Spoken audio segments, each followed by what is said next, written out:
Live from a grungy kitchen table located in Annapolis, Maryland's scenic and historic capital, it's the Maryland Crabs Podcast. With each episode, your hosts, Tim Hamilton, John Fernay, and the occasional guest will dive in and pick apart the stuff that really matters most to you. We're too lazy to actually solve any of these problems, but we can definitely stir the pot. From schools, politics, parking in the fire lane, to those horrible people who drive BMWs. And here with this week's episode, live from the kitchen table, Tim Hamilton and John Fernay. Hey, it's the Maryland Crabs. We're back here again at the end of the year. It's December 28th when we're recording this, and John's birthday. Oh, yeah. John is 62. Yep. That's it. 2 more years and I can retire. 3 more years, I guess. But you can't retire till you're like 80 at this point. Yeah, that's true. That's true. We had actually planned something. We'll talk about that in a little bit to do last night. So we're doing this. We're just going to do sort of a recap of the year. And we're going to see where we're going to go in 2017. I mean, we're here and we're ready to move. So if you want to follow us, if you've just discovered us, make sure you follow us where you can. You can go onto Twitter at MD Crabs Podcast. You can go online at themarylandcrabs.com, which is our website, which has all of our episodes on it. Or you can go onto Facebook, which is the Maryland Crabs Podcast. And we have both a page and a group there as well. You can subscribe to us. You can find us on iTunes, Google Play, soon to be iHeartRadio. I do HeartRadio. Yeah, I haven't seen it on there yet, but they said it takes sometimes several weeks to populate and do there, but we should be available on iHeartRadio. Yep, but you do want to subscribe if possible, because that means that you don't miss a single episode, because once a new episode comes out, it's automatically downloaded to your device. No fuss, no muss. You don't have to worry about a thing. It's just like a magazine that comes to your front door, or I would say it would be like the Capitol newspaper, but that never makes it to your front door, it seems. There's been some issues from what I understand. I'm sure they're going to work it out. Yeah, that's why I went digital with them. See, now my problem with the digital thing is that I cannot keep away from the comment section, but I have deleted. That's not your problem with the Capitol. That's the problem that you got with Let's not yourself, mince words, John. So what I did was I tried to cancel my account so I wouldn't have the temptation, and they couldn't cancel my account. So they said they'd try it. And the technology was too hard? I guess. So what I did was I changed my email to some nonsensical email, and then I looked away and just smashed the keyboard with my palm, and that was my new password. And so I locked myself out because I have no self-control. That's brilliant, actually. It was actually pretty brilliant. In some sort of stupid way, that's pretty brilliant. Yeah, so now I can watch the comments go, and it's become this cesspool that I cannot stay away from. It's like Bourbon Street, except not fun. I'm talking to you, MD Veritas and Bob McWilliams and everybody else that gets into there. Yeah, it's become a nasty place, and I cannot not look. That's my New Year's resolution. That's one of them, is that I want to stay away from the comment section of everything. That's where I go first. Sometimes I don't even read the articles. I go right to the comments. Just jump right in, yeah. There's nothing that can be, no good can come from that. Right. It's just, it's a cesspool, and I cannot not go there. Right. Well, we are coming to you from Sammy's Pizza Kitchen. Yeah, Sammy's Italian Pizza Kitchen? Sammy's, what's this place called? Sammy's Italian Pizza Kitchen. I'm reading the sign in the window. Over in the Eastport Shopping Center. And we're one mic in it, so that's why it may sound a little bit... Yeah, a little bit off. What's happening in my house is I've got a visiting child with her visiting dog. It's tearing up the place. And my place is crawling with kids, with tweens, who all want to be pushed through walls. Yeah, so we escaped to Sammy's Pizza Kitchen. I had a couple good slices of pizza. And I had a salad with chicken, because I'm a healthy guy now. Yeah.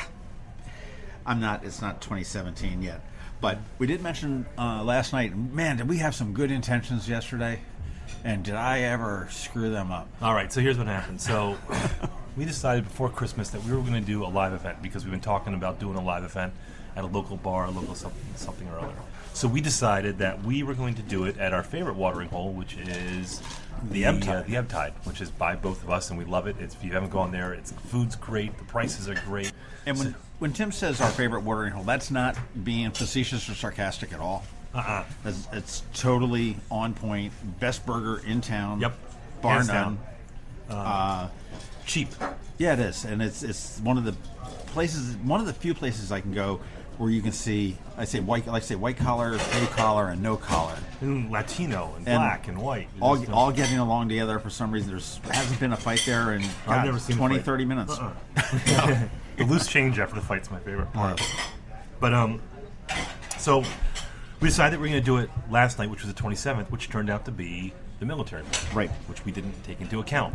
Well, we did take into account, but I just the timing with having to publish or having to release them on Thursdays was what we needed to do. We needed to do it on Tuesday, and that didn't work out. But the concept was great, and we're going to continue it. Yeah, it worked out. It was fun, but what happened was it was wall-to-wall people when we got there, and we had about... and when Tim says we, he means him, yes, not me. because John blew it off.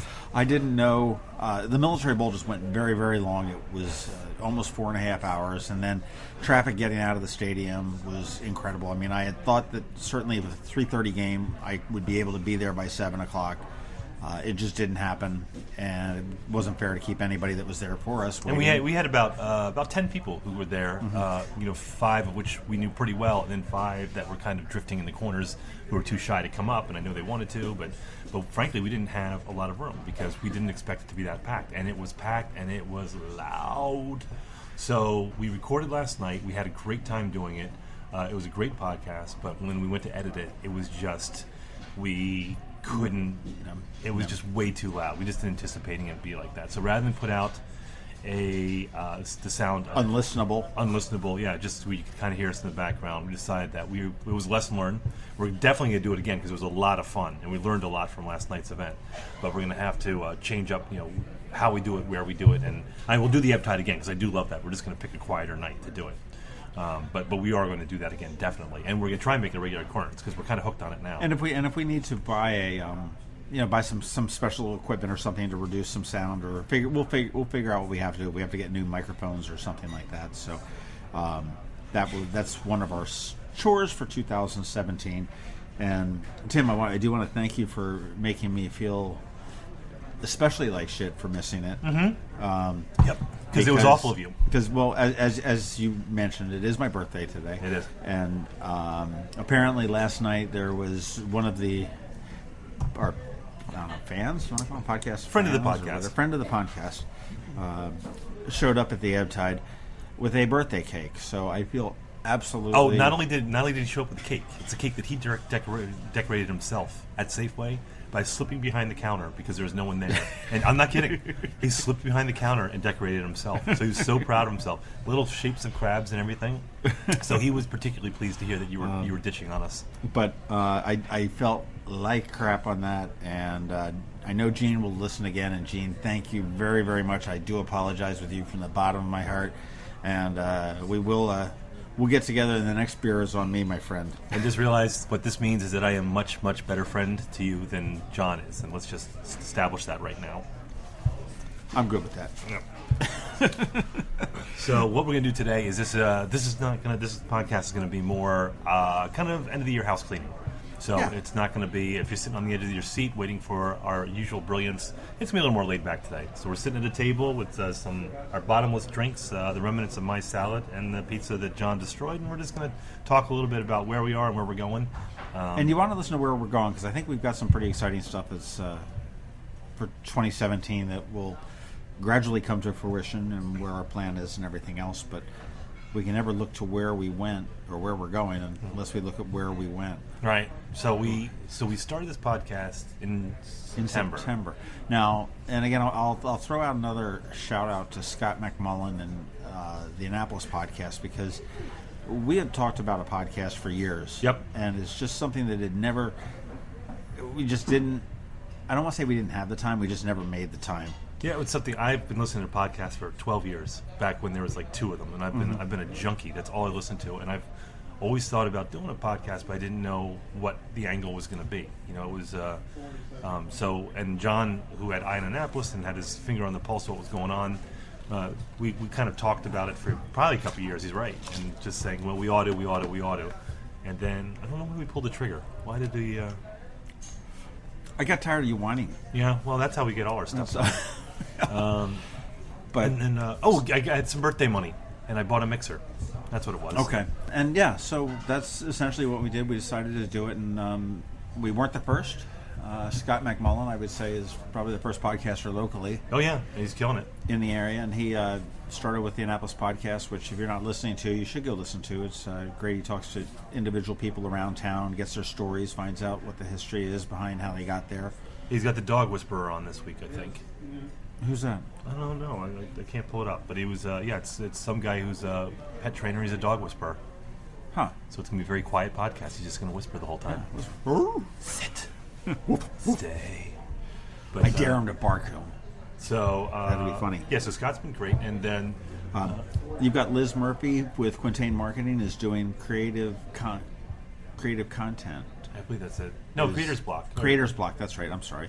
Creative Block. Which is we're mangling this. Which is a marketing focused podcast.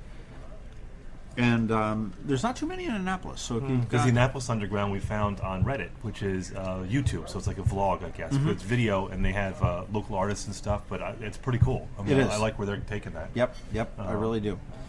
And so, but what we did, so we started this thing out in September.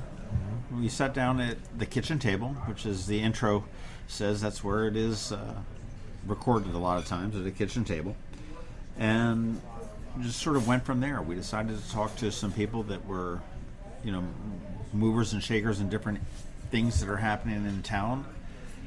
We decided to opine on things that we had no business opining upon, and go from there. And basically, we decided we wanted to do one every couple weeks.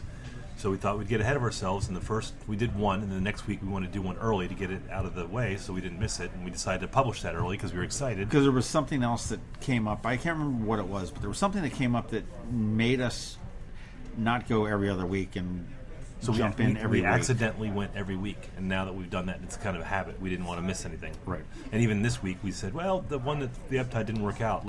You want to skip one? We couldn't do it. So here we are at Sammys, eating pizza and talking into a microphone. Now, at some point, we're going to have one of us on vacation, or one of us is killed in a suspicious car accident. We're going to have to maybe get a I do not guest know the host. Clintons. But we may do that. But so we started in September. This is our 20th episode, believe it or not, which is pretty amazing. Yes. We've had everybody from Walter Vasquez, who owns Sinfron Terrace. We had Gavin Buckley, the owner of Tsunami and Metropolitan, and who was the mayoral candidate. Every other restaurant in Annapolis. Right. And we had Kenny Burns, who was the reporter who was banned from the Stephanie Rollins-Blake, mayor of Baltimore's office. And then we've had the Speaker of the House. We've had the governor. We've had, who, by the way, his dog just died yesterday. Yeah. Sorry about that. Yeah, he was a great guy. We've had the police chief. Michael Pristoop from Annapolis City Police Chief. We've had Sean O'Neill, who is the former head of the Annapolis Business Association. The new HACA, members of the new HACA board. We've had Robert Eads. We've had Jessica Packler, all to discuss crime. So we've done... Mr. Keys. Mr. Keys, the 95-year-old World War II vet. So what we've done, and what we did by design, actually, was that we wanted the first couple dozen, we figured, to be Annapolis-based. We wanted them local because we wanted to build a local following before we started to expand to the state. And that's what we're starting to do now. We did that with the speaker. We did that with the governor, is that we wanted to kind of... because, we didn't want to fish out the Annapolis pond, right? Because there's only so much you can do. I mean, how much can you talk about crime? Well, apparently we can do it a lot, but we want to expand, so we're going to be looking to do that. But so far, we've grown a lot faster than we anticipated growing. To be honest with you, we have. It's funny. I'm not a junkie, but I'm on Reddit enough, and there's a subreddit for podcasting, and sometimes people will sit there and post that, hey, we got our first 1,000 downloads. And the question I asked was like, well, is that, per episode? Is that per month? And the answer usually comes back and says, well, total, like forever. Yeah, I know. And I'm like, oh, great, congratulations. But we sit there and we look. When we throw a podcast up there, I mean, we get a huge spike the very first day. Yep. And we watch the numbers like junkies. That noon, yeah, it's from noon on through midnight. Because we release every Thursday at noon, as you all know. Unless Tim screws it up, and then it's like...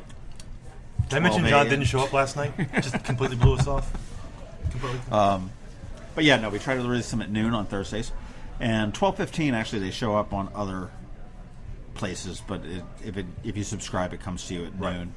The website jumps in at 12:15 or so.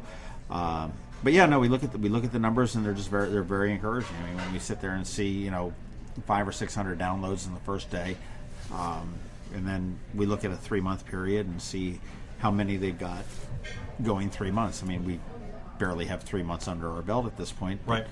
The numbers are going up, and if you look at the aggregate little wave things on our analytic thing, it's definitely trending up. Yeah, so it's encouraging for us, and it makes we're doing some stuff right, and we're learning, we're making some mistakes. Matter of fact, to be honest with you, to be completely honest with you, there's one episode that we came out of that we didn't feel that good about, and that's Where the Locals Go. And we came out of that. Yeah, we're all. And John's always, I'm a perfectionist, and John's always tearing his hair out because he's got to put up with me. I'm always bitching about sound quality or something, and he finally sat me down and said, look, some episodes are going to be awesome, some are not going to be great. It's just part of the process. So when we came out of that one, I thought, well, that sucked.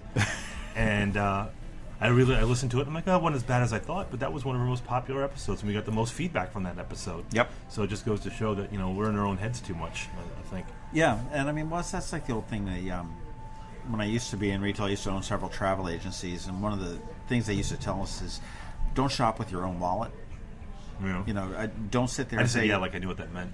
I don't need to. I'm not going to sell you a trip based on what I can afford, because you may be, I may be looking at a Carnival cruise for $3,000 or $4,000, but no, you may have the budget for a fancier one for $12,000. Yeah. So don't limit ourselves on that, and that's the thing that I think is very difficult for anybody to get over, and I think it's something that we do need to get over as far as trying to second guess what listeners want. Right, and that said, if you have something you want us to talk about, definitely let us know. I mean, we do listen. We've had a few suggestions right now we followed up on, and we have stuff scheduled for the new year. But we want to hear from if you have a topic or you want to be on, you have an interesting story, we'll have you on. We're not. I mean, we've had the mayor, we've had the speaker, but if you got an interesting story, we're going to do it. Right. I just heard from Delegate Herb McMillan, who wants to come on and wants to address Speaker Busch and his comment. Which would be awesome. Yeah, we got to get them together. Put them in a room, throw some oil in there, and wrestle around a little bit. Yeah, and then I've thrown out. We've got some other people that we've thrown out lines to. Well, yep. Mayor Panelides has contacted us. He wants to come on. Right, and this is a mayoral election year, so this is going to be a lot of energy is going to be spent on that for the next year, because we've had Mayor Panelides on, or we will have him on. We had Buckley. Gavin Buckley on, and we have another mystery guest that we're going to have on who we suspect is going to declare candidacy, which is going to shake everything up if we're right.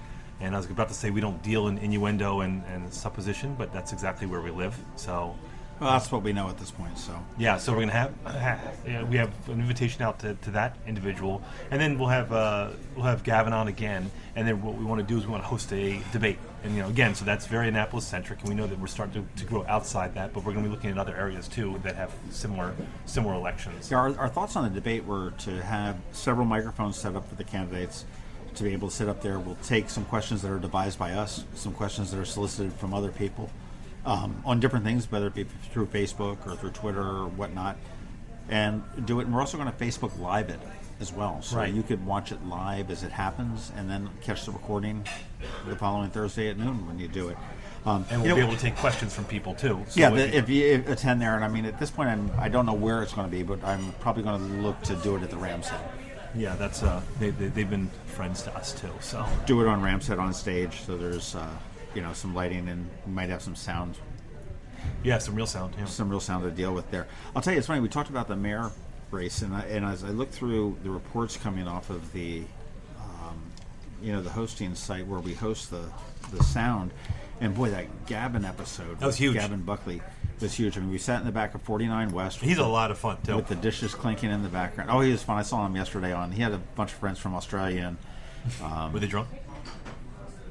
He had a bunch of friends from Australia, right? And I saw him at the Military Bowl Parade, and they were there. He and his partner Jody Danik and both of their wives were there entertaining and owning Main Street. I mean, you could tell he was definitely out and about a lot more than he used to be. But he was very very forward about what he sees as the downfall. And this is his whole mural thing aside. I mean, needs to see Annapolis become a much more business-friendly community.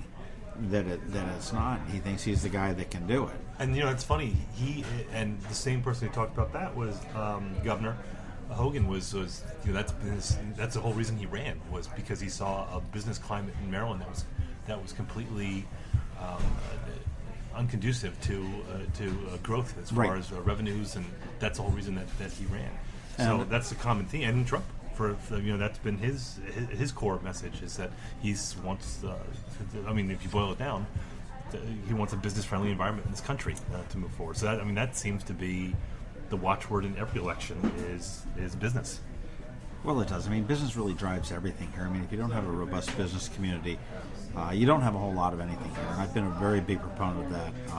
And we called Sean O'Neill out on that when we talked about, when he was a guest, that was just nothing more than, it's politically incorrect call it, but it was nothing more than abortion to turn around and sell the soul of the Annapolis Business Association to the city vis-a-vis the... Well, I think his point was, and I get it too, on paper it looked great.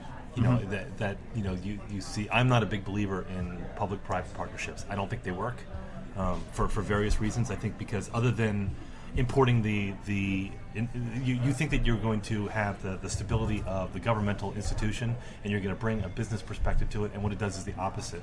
It takes the governmental culture, and I'm not banging on anyone in government, but it takes that kind of inefficiency into the whole partnership and kind of holds them back. So I'm not a big believer in those. So I think that's going to be interesting this year to see how that fleshes out, the downtown partnership, if it survives. I don't think it will. I don't think it can. I know, just speaking to a lot of the business owners during the Midnight Madnesses, the three of them, they're very upset. And I'm not... Who was upset? A lot of the business owners, especially on Maryland Ave, and where they just feel that they have no representation whatsoever. They feel that the downtown partnership is really not addressing the issues that weren't being addressed before, but there was supposed to be a new life breathed into it, and they don't see that. Now, again, that's anecdotal, but... let me come to the Downtown Annapolis Partnership's defense a little bit on this, in that it's still a fairly new reiteration of an old organization. So, the new executive director, she came in summer? Yeah, around there. I don't know exactly when, but and the business community is not going to be turned around overnight. Laura Fritz had said that when she was here with the Annapolis Economic Development Corporation under Mayor Cohen. So, hey, turn your phone off. Well, that was maybe so, but I think with the AEDC, the Annapolis Economic Development Corp, I was not a fan of that, because they seemed, and I'm saying this blatantly, they seemed incredible at generating reports and emails and press releases, but there was no actual businesses being helped or assisted.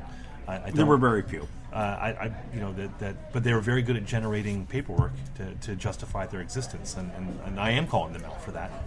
In fact, I think the city spent a lot of money, and they not only did they have nothing to show for it, they can't look up and see. They can't decide what was done because there's no evidence, there's no paper trail. They destroyed it. They wiped the computers and whatnot. Right, and the guys on that, and Sean O'Neill had defended them a little which bit. I disagreed with, because he said, "Oh yeah, no, they had to do it because of proprietary information." No, that's No. But I understand. Again, it was that public-private partnership where the private aspects that were supposed to make it efficient were smothered by the governmental aspect, which is that they were being funded in large part by public monies, so that they became a government entity. And frankly, government entities just have no place in business. They never have. So no, it rarely works. But the governor talked about that way, and I think Steve Shue is looking at the same thing in Anne Arundel County. I think we ought to talk to Steve. Yeah, we ought to go in and talk to him and see if we can get him to sit down without Owen. There's some interesting things. I was looking at the stormwater fees. That's another thing.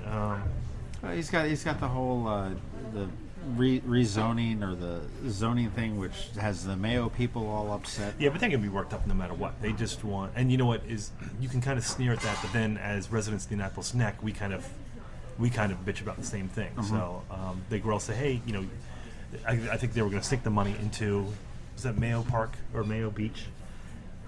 the public beach out there, Right. and or maybe it wasn't. Well, it's the whole lift on the moratorium when this whole pipeline that's coming through across the South River, when that's completed and online, the moratorium on development in the Mayo Peninsula will ease, and SHU is trying to implement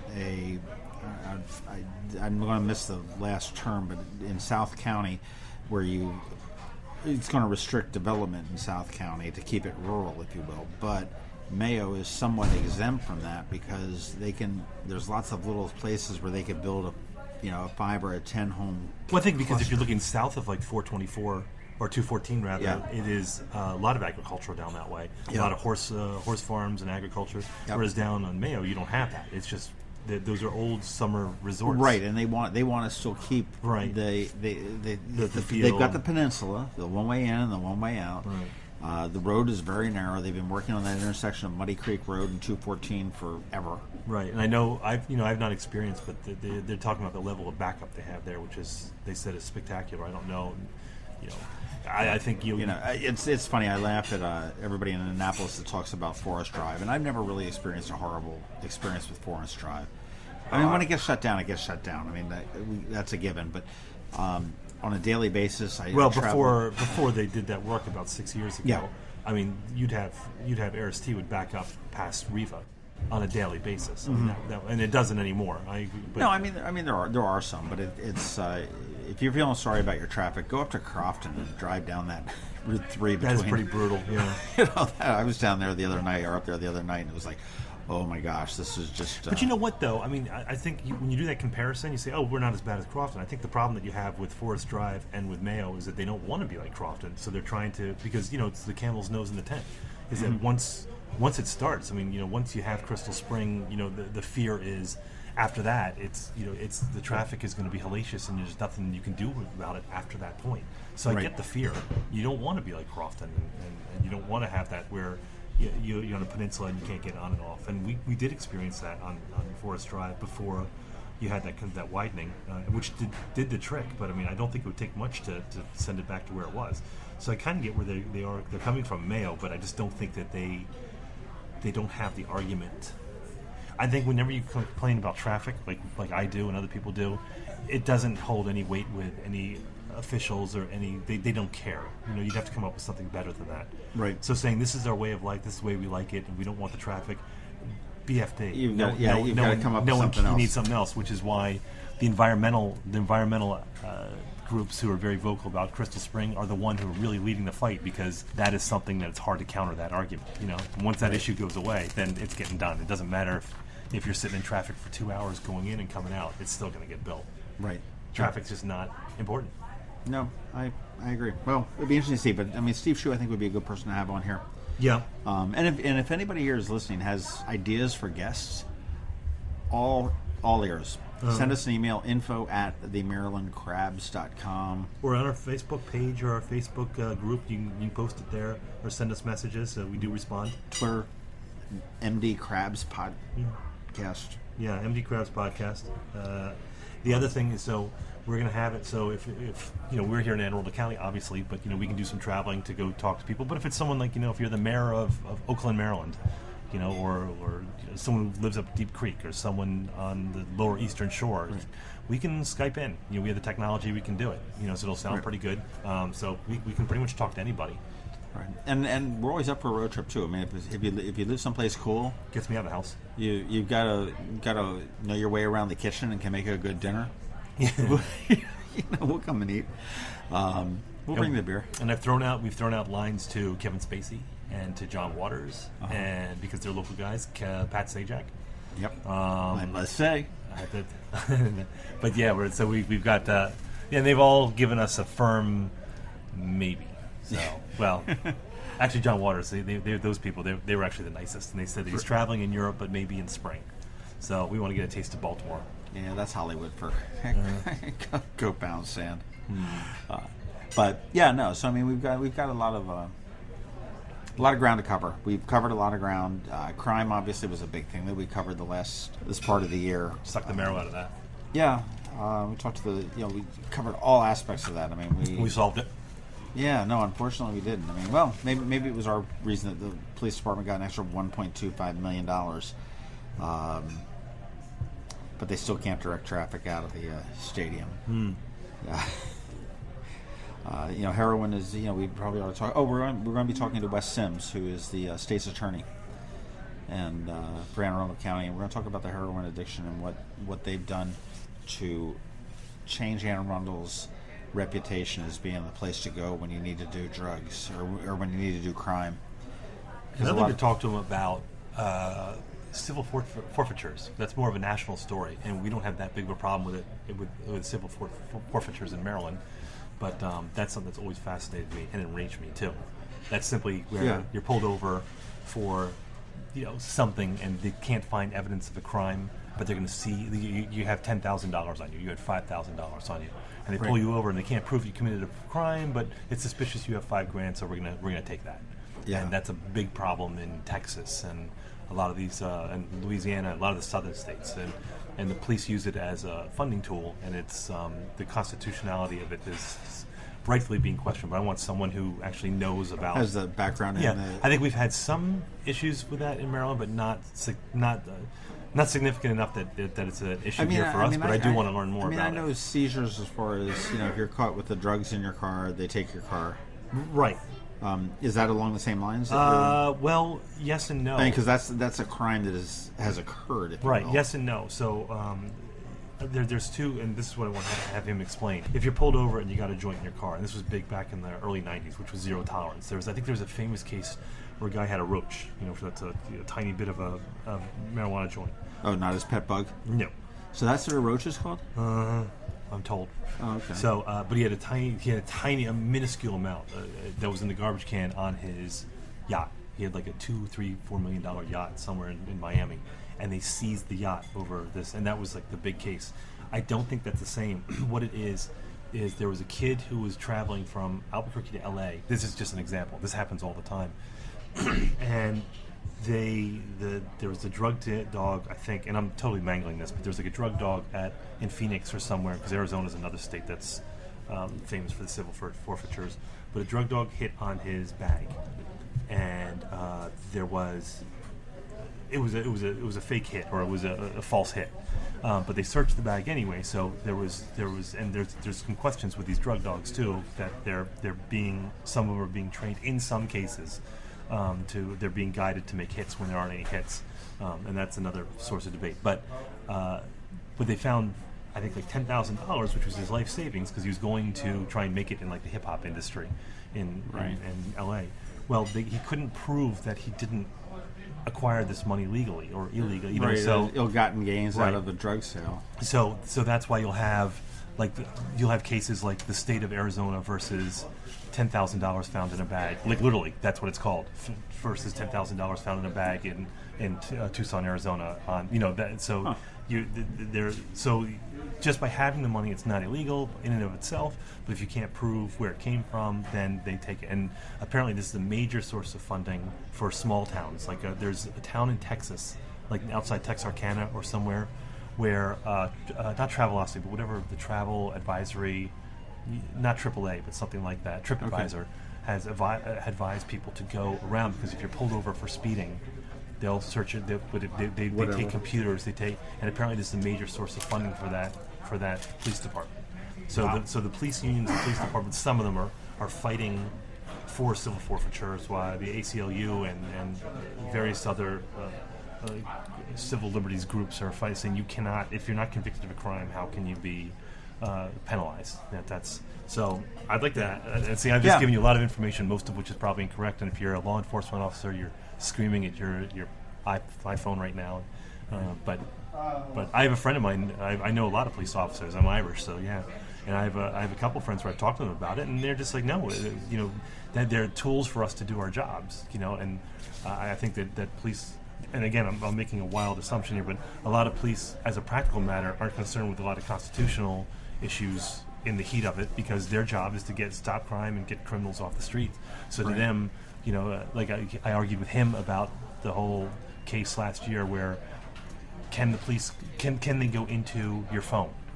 And the argument was, well, they can go into a pack of cigarettes, that you have. Why can't they search a phone? And the argument is, well, because the phone is a portal to everywhere. It's a portal to your pictures. It's a portal to everything. It's a front door. Right, and my police officer friend is like, but you're stripping us of yet another tool to get the bad guys off the streets.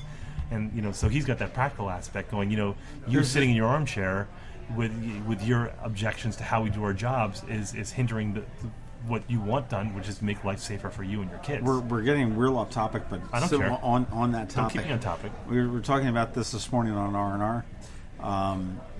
Alexa, which is the Echo, right? The chick that lives in the Echo thing that Amazon makes, right? And there's questions: is that always is ready, just like the telephones are with Hey Siri? It's always listening to you, and it's listening for that trigger word, Hey Siri or Hey Alexa, right? To do that. And there was a murder in 2015 in a hot tub. Some guy apparently got bludgeoned to death, blood all over and whatnot. They arrested the guy. They haven't been able to prove it yet. But what they've done is they've subpoenaed Amazon for all of the sound that may have been recorded prior to see if Alexa, because all that trigger sound is kept on servers someplace. So when you try to wake up your phone by saying, Hey Siri, yeah, there she is. That's what I thought.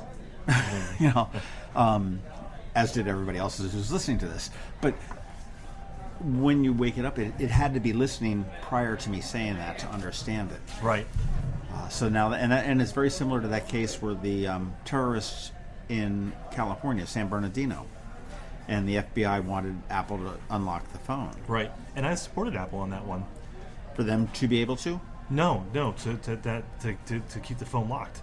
Yes. Yeah, but here's the thing: is that I'm big on civil liberties, and which is convenient as long as I'm not affected, per se. So the argument to that is going, hey, yeah, Tim, you support the fact that you don't want to let law enforcement into a phone to prevent terrorism. What if that's your family? What if that's your friends? Well, then I want them to tear the phone apart, and I want them to pull their fingernails out, because then now I've lost my perspective. Now it's personal, right? Right, but that's why I'm not in charge of those decisions. That's why you don't have that emotional decision-making process given to people who are directly affected. That's because I am a big believer in civil liberties. So do I believe in warrants? Do I believe in all that? But what if it's my daughter who's kidnapped? Well, then of course I don't.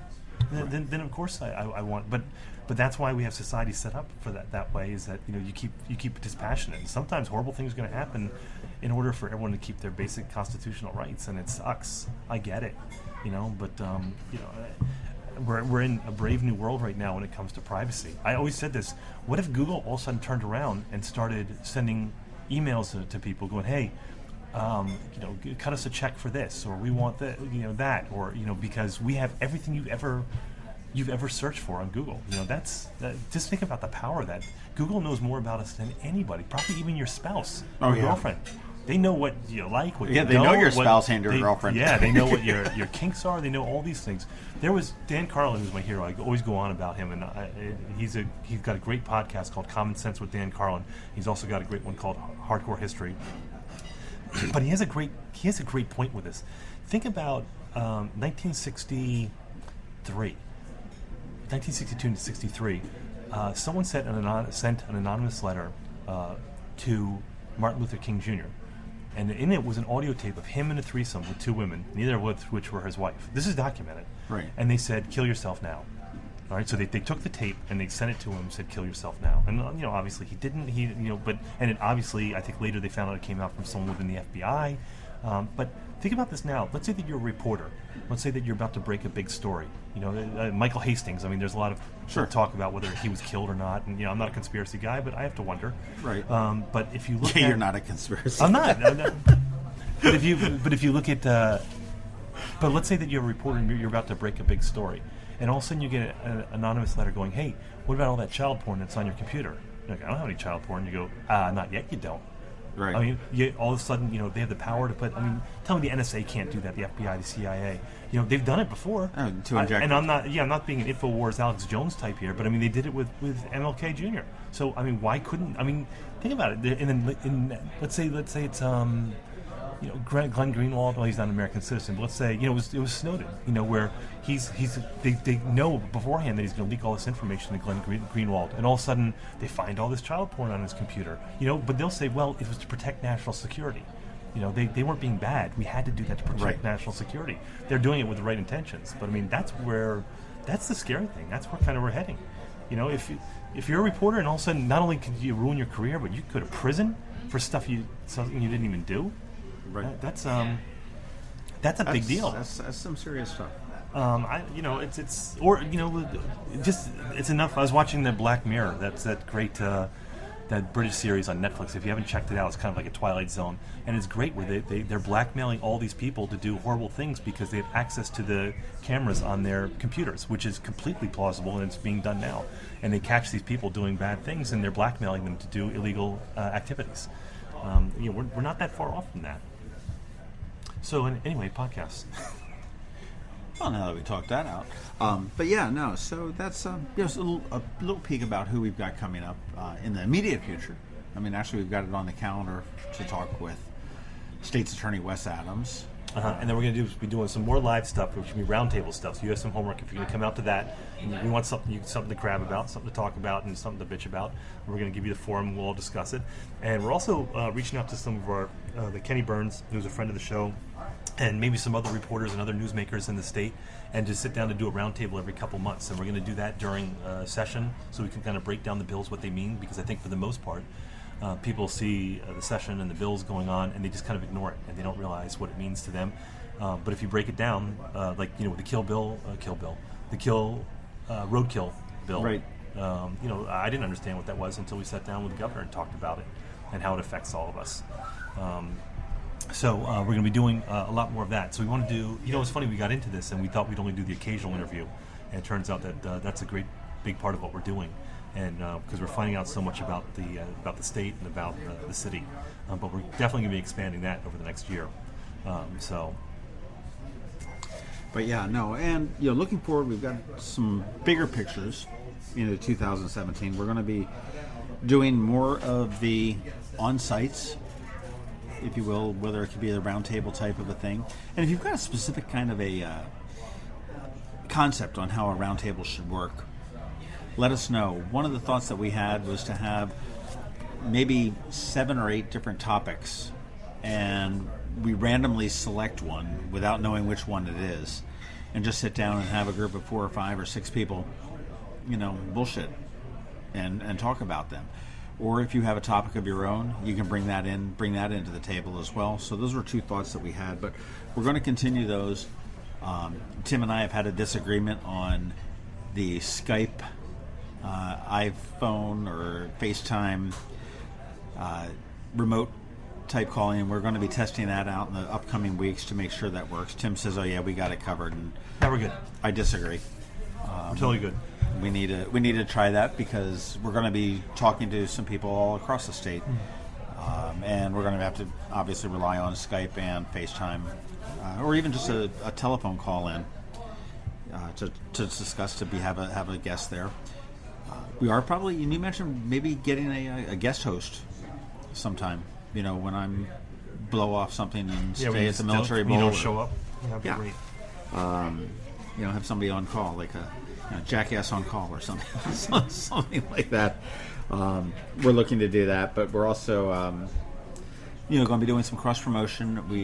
I've got our&nbsp.net, and I just created a separate podcast section there, and ultimately we're going to have not only this podcast on there, but we're also going to feature some of the other ones. I've got to talk with Scott McMillan from the Annapolis podcast, Liz Murphy, and if you know of any other local podcasts that fit within the realm of the Ion Annapolis, we'd love to host them there. We just need the code. We'll put it right on. Right, and also we talked about this too. About 5-6 years ago, there was a really vibrant community as far as blogs in town. That there was probably 6 or 7. That's when you had Paul Four with Capital Punishment, and then Brian Gill with Annapolis Politics, which was fantastic.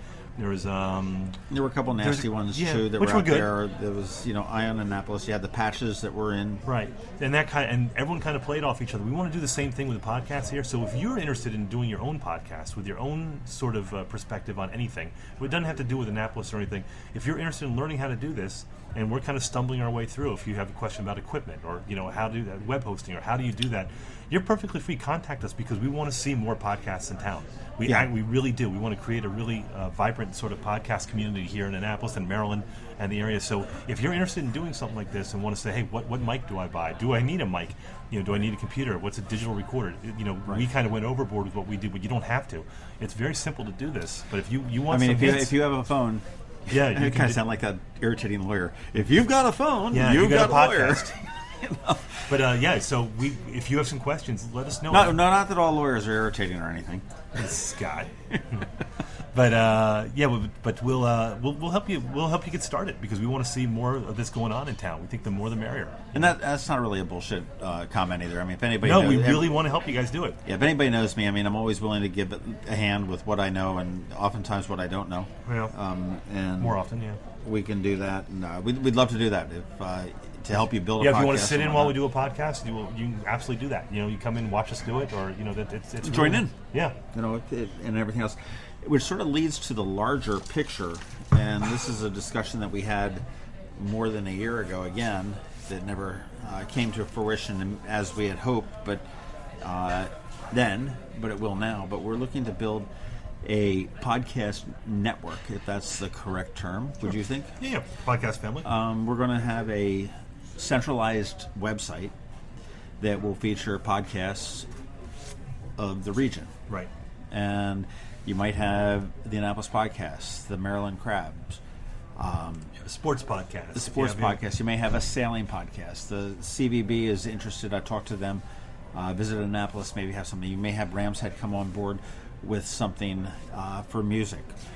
And it would be a very robust community, so everybody could go to one website, to one general channel, if you will, and stream all of these podcasts. And find one that you wouldn't normally know about. Right, it would all be fed on by feeds, so there would be no real updating per se. As soon as somebody updated their episode, they could do it. We could obviously coordinate amongst one another and say, okay, well, hey, I'm talking to the governor next week, or we're talking to this big band that's coming in, or whatever.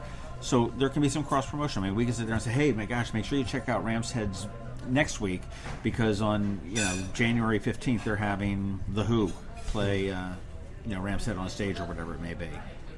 You're so old. Yeah. Hey, I told you. Oh, they're all dead. 62, hey, that's fine.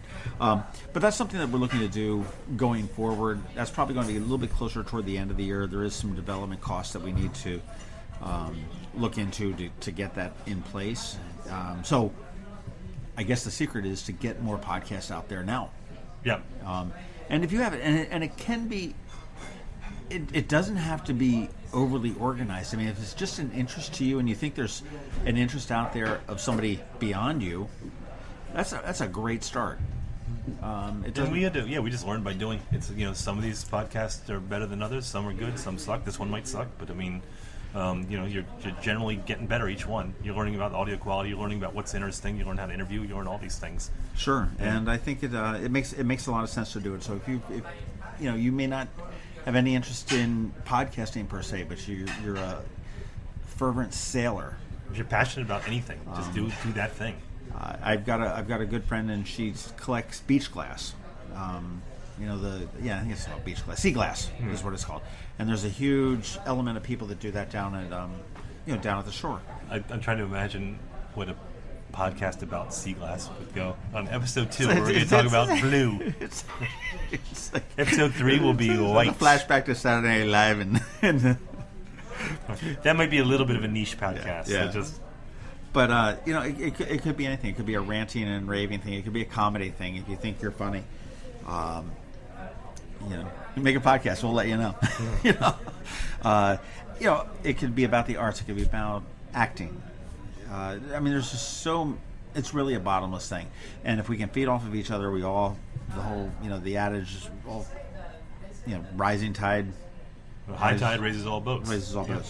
And that's, So that's kind of what we're looking forward to 2017. We kicked off to a great 2016 very late in the year with our first episode where we were like, hey, Governor Hogan wants school to start late, and we don't know what the hell we're talking about, to talking to the governor and saying, hey, what are you doing?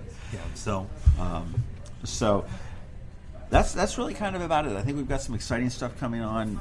If you're new to podcasting, again, check out Scott McMillan and the Annapolis podcast. And definitely subscribe to these podcasts.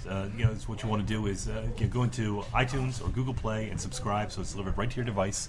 And then, of course, you want to find us on Twitter at MD Krabs Podcast. Find John at Annapolis, Tim I'll be at Tim Hamilton 47. Right. And then Facebook page, the group, and all that sort of thing. Right. And some of the other local ones that we talked about, Liz Murphy and Quintain Marketing, Creators Block is their podcast. Check that out. You've got Ryan Miner, who has a podcast called A Minor Detail. Yeah, we found him. He's out in Hagerstown, right? Yep. And that's Miner with an E, M-I-N-E-R. I think he's a political, kind of libertarian sort of thing. Yeah. Pretty good podcast. So there's a lot out there, and the Annapolis podcast there. There's other ones that I enjoy. But do it there. I want to, hey, shout out to Sammy's Italian Pizza Kitchen for that's good. For the good foods here in Eastport. And everyone else who helped us. We were at Ebtide, thanks to you last night. And, yep. Where else have we gone? We've gone to 49 West, we've gone to Ebtide, we've gone to Little Italy, up on Forest Drive, which the bakery, is good. The bakery in Eastport, what's the name of that? Up Leeward Cafe. No, Leeward. I guess it was Leeward, yep. Yeah. We were at Leeward Cafe. We'll be doing more restaurants because it's better to do this while eating. Yeah. So that's about it. I hope everybody had a wonderful Christmas or Hanukkah or Kwanzaa, whatever it is that you're celebrating. Yep. And you're ready for a very good New Year. God knows this year's been a tough one for everybody dying. Unfortunately, I think 2017 is just going to be equally as bad. People die all the time. Do you know who died today or yesterday? The guy who voiced Heat Miser on The Year Without a Santa Claus. Really? Yep. That was devastating. Wow. And then Carrie Fisher died. And her. All right. And George Michael. Yeah, gotta have faith on. So anyway, everyone have a happy and safe New Year's Eve, New Year's Day, and we will be back next week with something. Make sure to send us your ideas. We want to hear them all. All right, adios. This has been the Maryland Krabs Podcast with Tim Hamilton and John Fernay. Sure to follow them at all the regular places, Facebook, Twitter, YouTube, and online at themarylandkrabs.com. Take a moment to rate us on iTunes. Now, get the hell out of my kitchen. Seriously, go! You're still here? It's over. Go home.